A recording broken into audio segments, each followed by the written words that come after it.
Here's how to replace the tailgate handle on a Chevrolet truck if your Chevy truck tailgate will not latch like this one. The problem is in the handle mechanism. So first you remove the handle trim, which just pops right off.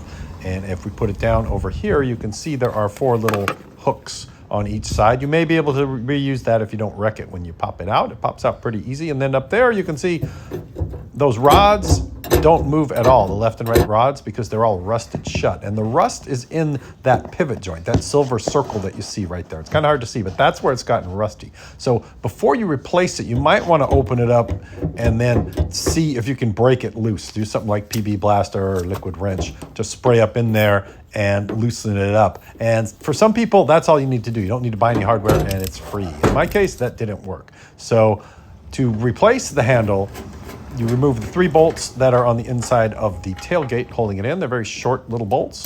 And then there are clips holding the rods into the handle mechanism that you sort of unclip and slide up. In my case, they disintegrated because they're 35 years old or however old this truck is. And then take the old mechanism out, buy a new mechanism, and then the rod's going to go in that hole, and then that's how the clip holds onto the rod to keep it out. If all you need to do is replace those clips, they do sell replacement clips at the auto parts store as well if you don't need to replace the whole mechanism. I'm going to put a bunch of grease on it too, so that's what that white stuff is in this video. I greased it up, so hopefully this won't happen again in the future.